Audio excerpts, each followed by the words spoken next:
Nah, kenapa contoh yang dibahas ini Wayne Rooney? Kenapa nggak transplant David Beckham, David Silva, atau Cesc Fabregas? Kenapa? Jadi jangan seolah-olah dibikin, wah hair transplant harus tebel. Nggak juga, itu lu memang jualan aja. Wah, harusnya sih bisa lebat ya kan? Harusnya. Bisa dikepret sama Sir Alex. Lu bayangin orang bisa gila atau nggak?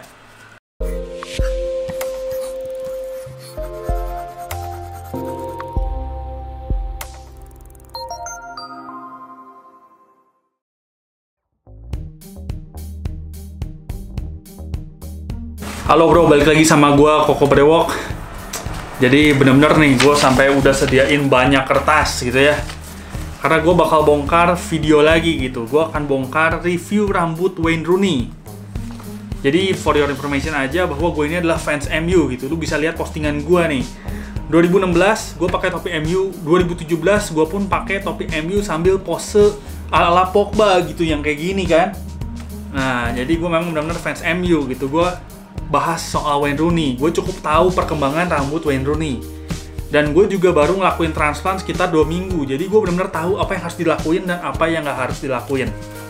So langsung aja, jadi katanya Wayne Rooney itu transplant 2 kali. Di tahun 2011 dan di tahun 2013 yang kedua. Di Harley Street Hair Clinic. Keluarin duit kurang lebih 30.000 euro. Ya, kurang lebih di setengah miliar ya. Wayne Rooney di 2020 rambutnya menipis lagi katanya. Padahal di 2012, 2013 dan 2014 tuh rambutnya bagus, tapi 2020 jadi tipis. Apa yang salah di sini katanya? Yang salah kliniknya, rumah sakitnya, karena sekelas Wayne Rooney itu bisa bayar yang bagus gitu, dan klinik setengah M itu pasti bagus. Oke, di sini gue bakal itu dulu ya, gue bakal bantah dulu bahwa klinik setengah M itu nggak pasti bagus. Tapi klinik setengah M itu pasti mahal. Ya, klinik di Indonesia juga, klinik untuk hair transplant rata-rata 200 jutaan, paling murah 100 jutaan. Bagus, ya kalau dibandingin Turki ya, Turki menurut gue terbaik gitu. Kenapa artis-artis banyak yang ke Turki gitu? Atta Halilintar ke Turki, Anang Hermansyah ke Turki. Emang Atta Halilintar nggak sanggup pay 200 juta, 300 juta? Nggak juga, yakin gue sanggup. Tapi karena memang di sana lebih bagus. Jadi untuk cari yang bagus itu, menurut gue adalah lu datengin sumbernya. Contohnya, misalnya lu mau cari batagor terenak gitu, lu datangi Bandung, pusat batagor. Ya mungkin di Jakarta lebih mahal batagor, karena memang bukannya lebih enak, tapi di Jakarta memang biaya hidupnya lebih tinggi dari Bandung. Lu cari gudeg yang terbaik, ya cari ke Jogja.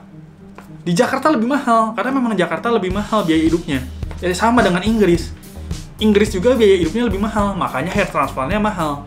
Mungkin di sana tempe juga 100.000, air mineral 50.000. Jadi ini nggak valid. Setengah M bukan tandanya bagus, tapi tandanya mahal. Terus apa rumah sakit Wayne Rooney ini jelek? Nggak juga, gue nggak bilang jelek. Tapi gue nggak bilang bahwa ini yang terbaik. Jadi kayak oke aja lah. Karena kesan yang mau dibuat di sini adalah Wayne Rooney udah transplant di rumah sakit yang super mahal, harusnya bagus, tapi masih rontok juga. Bukan kayak gitu konsepnya. Dan kita bisa ambil pelajaran di sini katanya. Bahwa rambut HT itu bisa menipis. Apalagi kalau nggak dirawat. Karena concern dari Wayne Rooney sendiri, dia itu nipis karena dia ada genetik kebotakan. Dan rambut HT-nya juga mengalami penipisan. Jadi gini bos, gue udah bikinin tabel. Itu lu bisa lihat rambut Wayne Rooney, rambut David Beckham, rambut David Silva, rambut Cesc Fabregas. Ini rambut mereka di usia 21. Lu bisa lihat bahwa rambut Wayne Rooney di sini super tipis. Dan ini rambut mereka setelah transplant. Nah, kenapa contoh yang dibahas ini Wayne Rooney? Kenapa nggak transplant David Beckham, David Silva, atau Cesc Fabregas? Kenapa? Nggak nguntungin ya buat jualan serum. Ups, keceplosan nih. Ya, jadi lu bisa lihat itu adalah rambut before dan afternya gitu. Dan di sini gue mau kasih tahu gitu bahwa mungkin banyak penjual yang nggak berani ngasih tahu fakta ini, bahwa rambut orang itu bawaannya ada yang tipis, ada yang tebal. Sebelum ngalamin kebotakan. Jadi memang ada yang teksturnya tipis, ada yang bawaannya tebal. kayak gue ini bawaannya tebel, tapi ngalamin kebotakan. Yang rambutnya tipis, itu jauh lebih mudah ngalamin kebotakan juga, karena memang dari bawaannya udah tipis. Contohnya, ini cuma analogi doang ya, jumlahnya nggak pasti sama.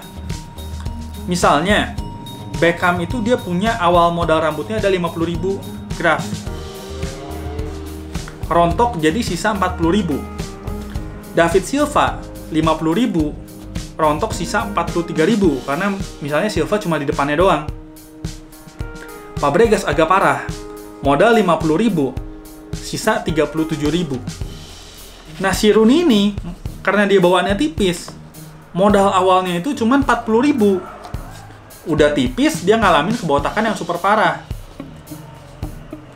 Sisa rambut 20.000. Nah dari kasus ini sisa rambut 20.000, lu mau ngarepin setebel apa sih dari sisa rambut yang ada? Karena transplant itu dari sisa rambut yang ada dibikin proper. Transplant itu nggak bikin tebel, tapi bikin rambut looks-nya proper di darat dan di udara. Kenapa? Karena kalau di air itu looks-nya kelihatan tipis. Kadang angle juga bisa bikin jadi tipis. Lu bisa lihat nih, buktinya transplant dari Cesc Fabregas. Ini dia postingan tanggal 27 Desember 2021. Lu bisa lihat rambutnya nggak terlalu tebel. Dan di tanggal 27 Juni 2022 postingannya, lu bisa lihat rambutnya nggak tebel. Karena ini lagi kena air. Lu bisa bandingin sama foto di sampingnya, orang yang rambutnya kena air tapi nggak ngalamin kebotakan. Jauh lebih tebel dan jauh lebih padat. Nah, tapi lu bisa lihat postingan 4 April 2012, di mana rambutnya itu jauh lebih tebel. Jadi ini masalah perspektif. Sedangkan rambut Wayne Rooney sendiri, itu kalau lu lihat yang katanya dibilang tipis banget, itu dari atas dan posisi dia posisi pendek. Buat lu yang nggak ngerti juga, bahwa rambut hair transplant itu nggak bisa terlalu pendek ya. Jadi kalau misalnya gue udah beres hair transplant, gue nggak bisa model-model botak setengah senti, model botak 1 senti kayak Zayn Malik tuh yang nggak bisa. Pasti kelihatan bakal ada yang tipis gitu, karena jumlah rambutnya udah berkurang. Tapi kalau lihat di 2022, rambutnya proper juga si Wayne Rooney. Kenapa? Ya karena memang sebenarnya nggak terlalu bermasalah. Mungkin dia ngalamin penipisan, tapi yang mengalami penipisan itu adalah rambut non-hair transplant. Jadi ketika ini lu bisa lihat foto gue before. Ini kan gue botak gitu, di depannya pun sisa sedikit. Itu ketika gue hair transplant, rambut yang depan tuh tetap ada. Nanti misalnya ketika lu lihat gue ngalamin penipisan, misalnya 5 tahun ke depan, 10 tahun ke depan, itu karena rambut non-HT yang di depannya itu semakin tipis. Gitu. Sebenarnya tujuan hair transplant ini adalah untuk bikin rambut lebih proper dari look yang sebelumnya gitu. Anggaplah Wayne Rooney dengan 20.000 rambut yang tadi gua analogiin, dia lebih oke bentukan di 2022 daripada di 2010 atau 2011. Simple, tujuannya tercapai, selesai. Justru yang salah ketika lu nganggap hair transplant itu bisa bikin rambut jadi tebel. Enggak, hair transplant cuma bikin looks jadi proper. Jangan lupa itu tujuan utama hair transplant itu. Jumlah rambutnya nggak bertambah, jadi jangan seolah-olah dibikin wah hair transplant harus tebel. Nggak juga, itu lu memang jualan aja. Nah di berita juga ditulisin gitu bahwa Wayne Rooney nggak bisa ngelakuin transplant lagi karena akan kekurangan area donor. Lah, Wayne Rooney ini baru 2 kali loh ngelakuin hair transplant. Katanya ada yang 5 kali di forum, di YouTube, dan lu juga udah ketemu orangnya, udah ngobrol, katanya ada yang 5 kali. Berarti Wayne Rooney masih ada 3 kali kesempatan dong. Coba deh tawarin paket lu yang lu urusin semua dengan mentoring segala macam. Coba tuh, Wayne Rooney masih ada 3 kali kesempatan. Lebih banyak dari yang udah dia lakuin 2 kali. Wah, harusnya sih bisa lebat ya kan? Harusnya. Dia bilang juga rambut Wayne Rooney di 2022-2020 mengalami penipisan. Itu udah gue bahas bahwa ketika lu ngelakuin transplant, rambut yang di depannya ini nggak benar-benar hilang dan nanti akan bisa menipis juga. Tapi dalam jangka waktu yang lumayan panjang ya, kayak Wayne Rooney misalnya 2019 11 ke 2020 ke 2022. Jaraknya 9 sampai 11 tahun, dan menurut gue sekarang looks-nya masih proper dibandingkan dengan, maksudnya awal dia ngalamin kebotakan dan bawaan rambutnya yang tipis. Menurut gue segini masih proper banget. Jadi katanya diasumsikan bahwa Wayne Rooney ini mungkin nggak pakai perawatan dan lama-lama menipis gitu. Gini ya, kalau Wayne Rooney pakai perawatan, dia udah pensiun dari sepak bola di usia 25 tahun ketika pertama kali ngelakuin hair transplant. Karena tiap kali mau latihan, tiap kali mau tanding, itu perawatan nggak boleh kena banyak keringet lah, nggak boleh apalah, bisa dikepret sama Sir Alex. Terus solusinya apa gitu? Misalnya Rooney harus apa gitu? Rooney harus beli serum dari Indonesia gitu, dengan harga ratusan ribu, dikirim pakai DHL gitu. Rooney harus ngoles terus, pakai serum lu gitu, mau dikirim. Kok gitu? Jadi katanya ambil pelajaran aja bahwa HT ini tetap bisa menipis, apalagi buat lu yang punya gen kebotakan. Jadi udah HT itu butuh perawatan, karena HT itu mungkin bagusnya cuma 1-2 tahun, tapi jangka panjang menipis lagi. Gini ya, gue juga jualan serum gitu, gue pun pengen laku. Jujur aja, gue jualan serum pengen laku, tapi gue pengen yang beli serum gue ini memang yang orang yang butuh serum. Jangan sampai orang yang beli serum gue malah jadi celaka gitu. Gue ini ngumpulin hair transplant 1 tahun. Banyak orang yang hair transplant nggak kaya, tapi karena mereka nganggap rambut itu sangat penting. Lu bayangin orang bisa gila atau nggak? Kalau misalnya dia udah ngumpulin duit 60-70 juta udah ngelakuin hair transplant dan rusak gara-gara serum ratusan ribu yang dia pakai misalnya 6 bulan 1 tahun, itu orang bisa gila atau nggak? Lu bayangin aja, kasihan orang-orang, bisa gila. Kalau misalnya lu ngomongin ya kayak dalam jangka panjang ngerontok lagi, kita lihat Elon Musk gitu, dia ngelakuin hair transplant di tahun 2002, masih pakai metode FUT, malah yang ngilangin kayak scar atau kayak bekas jahitan segala macam. Dan sampai sekarang udah 22 tahun, dia hair transplant 2 kali loh, nggak sampai 5 kali. Hasilnya fine, oke aja.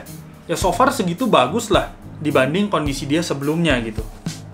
Ya memang nggak akan sebagus orang yang nggak ngalamin kebotakan gitu. Lu bisa lihat Simon Cowell gitu, dari umur 20-an sampai sekarang umur 60, rambutnya oke aja ya, karena memang dia nggak ngalamin masalah kebotakan. Lu nggak bisa, lu udah transplant, lu ngarepin sebagus yang normal, itu nggak bisa. Masalah jangka panjang, so far yang tadi udah gue bilang dari Elon Musk sih oke. Tapi seandainya di umur misalnya 45 ke atas, lu ngalamin kerontokan lagi, menurut gue sih so far oke aja. Masalah dari lu HT di umur 20-an atau umur 30 awal, itu kan karena lu nggak bisa nerima bahwa lu ngalamin kebotakan dini kan, di usia yang nggak seharusnya lu ngalamin kebotakan. Sebenarnya poinnya itu aja. Kalau misalnya lu ngalamin kebotakan udah 45 ke atas, 50, ya udah, gue yakin lu udah bisa nerima lah. Dan itu udah bukan jadi satu hal yang menghalangi lu gitu. Mungkin di umur 20-an lu jadi minder, lu jadi nggak berani ngomong di depan publik, lu nggak berani deketin cewek, lu jadi nggak bisa dipromosiin karena misalnya lu bagian sales tapi lu nggak menarik. Di umur 40 lebih, misalnya di umur 45 ke atas, lu udah nerima, lu udah nggak butuh itu sebagai apapun gitu. Kasarnya cuman estetik aja. Jadi kalau sampai jangka panjang dia rontok, menurut gue ya udah, tugasnya udah selesai. Tugasnya adalah bikin masa muda lu looks proper. Kalau lu misalnya ngalamin keriput usia 50, so far mayoritas udah nerima sih kalau kata gue. Mayoritas udah nerima. Ya mungkin sosialita pengen semulus mungkin gitu. Sosialita. Tapi mayoritas udah nerima lah. Lo ngalamin keriput di umur 50, ngalamin kebotakan di umur 50, umur 65 perut lo buncit gitu. Ya udah, tugasnya udah selesai. Menurut gue misinya tuh lu nggak bisa nerima gara-gara lu ngalamin kebotakan dini. Tapi kalau misalnya kebotakan di usia yang seharusnya, misalnya lu umur 60 mulai botak lah atau apa, menurut gue sih udah fine-fine aja. Jadi nggak usah terlalu dipermasalahkan lah. Jadi katanya gini nih, gue dukung lu untuk HT, tapi gue nggak dukung lu kalau udah HT tapi nggak perawatan. Mungkin kalau bahasa gue gini ya, nggak apa-apa kalau HT-nya udah pakai jasa orang lain atau lu ngurus sendiri, tapi seenggaknya beli perawatan lah di gue, supaya gue cuan. Mungkin lebih ke sana ya. Jadi sebelum HT katanya tanya-tanya dulu, gali dulu informasi. HT itu tepat nggak gitu. Maksudnya kalau mau ngelakuin HT itu tepat nggak untuk gua gitu. Jadi gini menurut gua, kalau lu mau HT, gua bisa terangin pakai grafik ini gitu. Lu lihat dulu kebotakan lu gitu. Misalnya lu umur 23 misalnya ngalamin kebotakan nomor 1 gitu.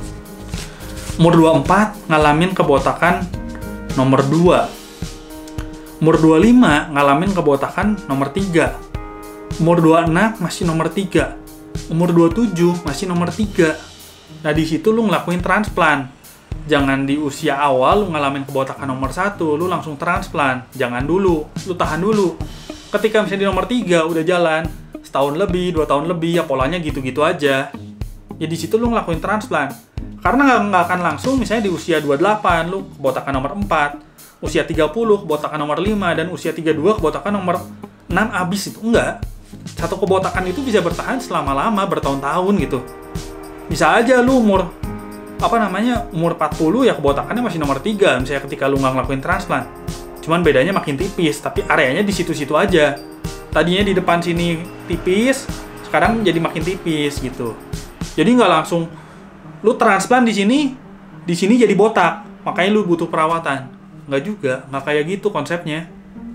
Ya, di terakhir video sih seperti biasa, promosi masalah jasa transplant dan pastinya promosiin perawatan yang udah dipromosikan sepanjang video gitu ya.